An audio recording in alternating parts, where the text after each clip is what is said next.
Hey everybody, we're going to do another quick movie review. This time it is going to be Swamp Girl from 1971. This was directed by Donald A. Davis, starring Simone Griffith and Ferlin Husky, a campy B-movie melodrama about a mysterious girl living in the middle of the Okefenokee swamp. A man has turned up dead, and some of the townsfolk thinks that she might be responsible. So a kindly park ranger investigates and meets the girl and tries to convince her to leave the swamp. She talks to her adopted black father, and they consider maybe they can no longer live in isolation. The sheriff tries to keep the town folks under control. A little later, a criminal couple have escaped jail and they make their way into the swamp. Meanwhile, a married couple enlists the help of the townspeople to find their lost daughter, who seems to be the woman of the fugitive couple. And ultimately, the paths of all these people converge, and it leads to kind of an offbeat climax. So now the elements are all there for what could have been a trashy thriller, but the movie plays them out in a more subdued manner. It's actually surprisingly subtle. There's no graphic nudity. The violence is kept at a pretty PG level. And while the setup is there, like I said, for something sleazy, the movie never quite goes there. The movie touches on subjects like abortion, race, crime. Like I mentioned before, there's a black dad, and that's something that could have been controversial, but the movie kind of plays it more as a quirky situation. There's many aspects of the movie that could have been turned up to exploitation movie levels, like all the sex, or I shouldn't say all the sex, but like, they could have put in more sex and violence. I should say it that way. But they went for a different approach. Like I said, the film seems like it was trying to be more of a tongue in cheek melodrama. Now, there's a fair amount of humor provided by some of the colorful characters. The film has a number of rustic country characters that border on tropes, but it stops short of making them total stereotypes or complete caricatures. So you have a troubadour that opens the movie. I think more could have been done with him. There's the naive, pretty, backwards blonde girl. There's the laid-back country sheriff.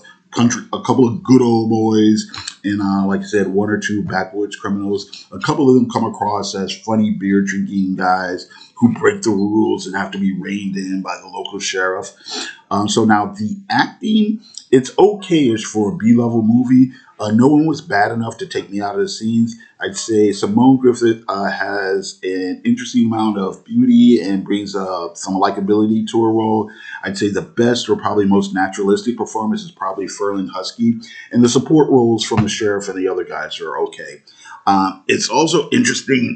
The movie's also interesting in that it seems that there's maybe more plot than's actually shown on the screen.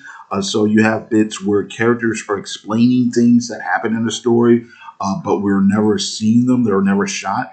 And I wonder if maybe originally they came up with a bigger story, but probably didn't have the budget to film it. I'd say the movie does come in short, under 90 minutes, and it kind of moves at a leisurely pace, but it isn't too boring, which is kind of surprising considering there's actually a fair amount of shots that are just boats traveling around in the swamp. And rather to adding to the action, I get the feeling it's just there to kind of pad the runtime. Overall, the movie is kind of amateurish in a couple of shots. Some of the scenes have an odd framing and odd composition, but again, I guess it's not too shocking considering the low budget.